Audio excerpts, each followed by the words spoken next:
Los pensamientos que tiene Dios para nuestra vida son pensamientos de bien y no de mal.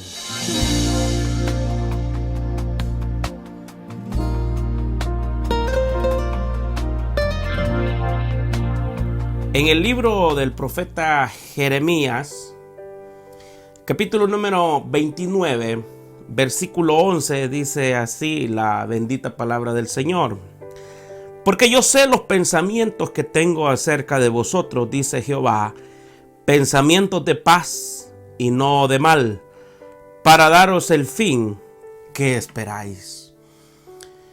Siempre cuando termina un año, es bueno como hacer un recuerdo de las metas, los planes, los propósitos que nos proyectamos el año anterior, como para revisar hasta qué punto logramos alcanzar esas metas, esos propósitos, esos sueños que nos propusimos al principio del año anterior.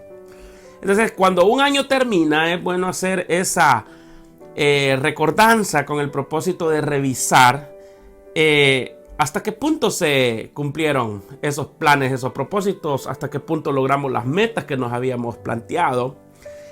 Pero no solo eso, sino que también al estrenar un nuevo año, como lo estamos haciendo hoy, estamos ya en los primeros días de este 2022, es bueno hacer también nuevos propósitos, nuevas metas. Es decir, es una nueva oportunidad para comenzar de nuevo, para hacer las cosas de manera diferente. Si quizás habíamos estado haciendo algo que no estaba dándonos resultado. Y entonces yo quisiera, basado en ese pensamiento o aprovechando la oportunidad que estamos iniciando un nuevo año, mencionar tres elementos que considero yo han de ser determinantes para poder entonces lograr con éxito lo que nos proponemos. En manera de introducción me gustaría mencionar que lo que dice el verso 11 es bastante maravilloso, porque está mencionando Dios mismo. Él está diciendo: yo tengo para ustedes pensamientos de bien y no de mal. Eso es algo que a mí me alegra mucho, saber que Dios para sus hijos tiene planeado lo mejor, tiene planeado lo bueno, pensamientos de bien y no de mal. Ahora, me gustaría como mencionar esos tres elementos que le menciono, que yo considero han de ser determinantes para poder tener éxito, poder tener bendición, ya que creo que eso todos queremos: tener éxito, tener bendición, tener la prosperidad, tener el respaldo de Dios, sobre todo en lo que vamos a hacer. El primer elemento que quisiera mencionar es poner a Dios en primer lugar. Poner en las manos de Dios nuestras metas, nuestros sueños, nuestros propósitos, nuestras aspiraciones, y revisar con cuidado si esas metas, si esos propósitos, si esos sueños, si esos anhelos, si esas aspiraciones que nosotros tenemos para este 2022 están de acuerdo a la palabra de Dios. Porque el Señor le dijo a Josué, cuando Josué iba a pasar al pueblo de Israel a la tierra prometida, ya su siervo Moisés había muerto y ahora le tocaba la responsabilidad a Josué. El Señor le dice a Josué: mira, Josué, así como yo estuve con mi siervo Moisés, así estaré contigo también. Solamente esfuérzate, sé muy valiente para guardar la palabra que yo te he dado. Si tú obedeces la palabra, si tú obedeces mis mandamientos, le dijo el Señor a Josué, entonces harás prosperar tu camino y todo te saldrá bien. Fíjese que ahí encontramos la clave. La clave es guardar la palabra, obedecer la palabra. Por eso le decía, si sus planes, si sus propósitos, si sus anhelos, si sus metas tienen que estar de acuerdo a la palabra de Dios para tener seguro el respaldo de Dios. Si no es así, entonces debería de revisar esos propósitos, esos planes, si están de acuerdo a la palabra de Dios, porque Dios quiere bendecirle. Por lo que leímos al principio, Dios tiene pensamientos de bien y no de mal. Ahora, primero que todo es poner en las manos de Dios. Allá en la carta de Santiago, en el capítulo número 4 y en el versículo 13, dice un detalle. Dice: vamos ahora, los que decís hoy y mañana iremos a tal ciudad y estaremos allá un año y traficaremos y ganaremos, cuando no sabéis lo que será mañana. Porque ¿qué es vuestra vida? Ciertamente es neblina que aparece por un poco de tiempo y luego se desvanece. En lugar de lo cual deberías de decir: si el Señor quiere, viviremos y haremos esto o aquello.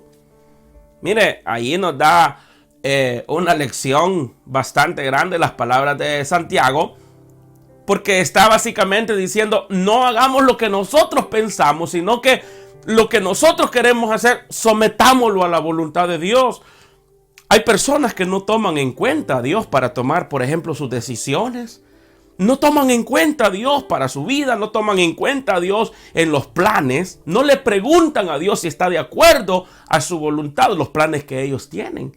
Ese es un grave error que usted no debe de cometer, no debemos de cometer. Lo primero para comenzar bien y terminar bien sería poner en las manos de Dios, y no como esta gente insensata que dice Santiago, que ellos hacen sus planes, hacen sus castillos en el aire, hacen sus propósitos personales y dice: vamos a irnos a vivir allá, vamos a negociar allá, mañana haremos esta otra cosa, cuando ustedes no saben, dice Santiago, el día de mañana. Además, la vida es pasajera, es como neblina.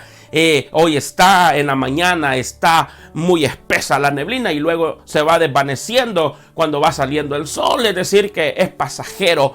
Pero si tomamos a Dios en cuenta, que Él conoce el día de mañana, estamos seguros que vamos a estar bien. Por eso dice aquí, lo que mejor deberíamos de decir nosotros es: si el Señor lo permite, haremos esto. Si el Señor quiere, haremos lo otro. Esa creo yo que es la actitud correcta, porque al decir eso estamos diciendo: no dependemos de nosotros, sino dependemos de Dios. Eso en primer lugar. Todos sus planes, todas sus metas, todos sus anhelos, todos sus propósitos, póngalos primero en las manos del Señor. El segundo elemento es: ya no te lamentes por el tiempo perdido. Hay gente que no disfruta el hoy por quedarse pensando en las pérdidas que tuvo en el ayer. Fíjese que en la Biblia encontramos un pasaje en Primera de Samuel, capítulo 16, versículo 1. Usted puede leerlo con tiempo, toda la historia, si gusta, cuando tenga un tiempo. Yo solo se lo voy a parafrasear. Lo que estaba pasando allí es que el profeta Samuel lloraba todos los días porque Saúl había desobedecido. Saúl, el primer rey que tuvo Israel, había desobedecido la palabra de Dios. Y por consecuente, pues Dios ya no lo estaba respaldando a Saúl. Pero a Samuel le dolía mucho que Dios lo había apartado. Y dice la Biblia que Samuel lloraba todos los días, la caída de Saúl, la desobediencia de Saúl. Hasta que un día Dios le dijo: ¿hasta cuándo estarás llorando? Yo me he reservado a alguien mejor que Saúl. Se estaba refiriendo a David. El hecho que algo haya salido mal este año pasado no significa que todo está perdido. Dios siempre tiene algo mejor para nosotros, porque Él tiene pensamientos de bien y no de mal para sus hijos. Por eso le dijo a Samuel: ya no llores más, levántate. Yo tengo algo mejor. Algo mejor que Saúl. Cuando un Saúl falla, siempre hay un David. El hecho que algo haya salido mal no significa que se echó a perder. No, Dios siempre tendrá algo mejor para nosotros, porque Él tiene pensamientos de bien y no de mal. Entonces, el detalle, la pregunta que le hace Dios es: ¿hasta cuándo llorarás? Quizás lo mismo le puedo yo compartir a usted o hacerle la pregunta, hermano, ¿hasta cuándo se estará lamentando de lo que perdió? ¿Hasta cuándo se estará quejando por lo que perdió? Ya no se lamente más, dele vuelta a la página y siga la vida, sigue adelante. Si algo salió mal, adelante, Dios tiene pensamientos de bien y no de mal. Ya no pierda su tiempo, ya no se lamente por el tiempo perdido. Y para concluir, el tercer elemento, lo que Pablo decía: yo ciertamente lo que queda atrás lo dejo atrás y ahora prosigo y me extiendo a la meta. Él tenía una meta, él tenía un propósito muy establecido de hacer la obra del Señor. Por eso es que en Filipenses encontramos capítulo número 3 de Filipenses. Me gustaría rápidamente leerlo. El verso número 14 dice: prosigo a la meta, al supremo llamamiento de Dios en Cristo Jesús. Lo que dice el verso 13 aún lo quisiera resaltar. Hermanos, yo mismo no pretendo haberlo ya alcanzado, pero una cosa hago, olvidando ciertamente lo que quedó atrás, y me extiendo hacia lo que está adelante.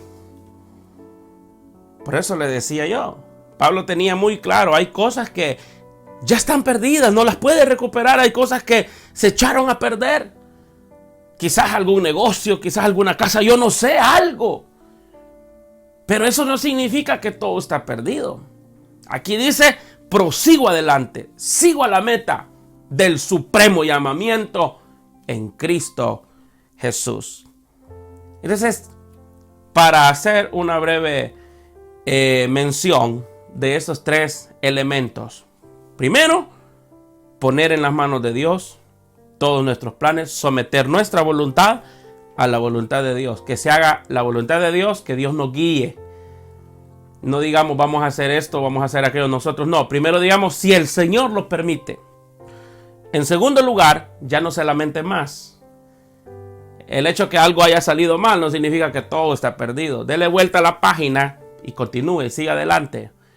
Y tercero, póngase nuevas metas. Lo que Pablo decía: prosigo a la meta, porque Dios me ha llamado y yo sigo adelante. Dejo lo que queda atrás, ya no voy a llorar más por eso, y ahora me proyecto en lo que está por delante. Y me despido con esto, lo que dice la palabra en Jeremías 29:11, lo que leímos al principio: Dios tiene pensamientos de bien y no de mal.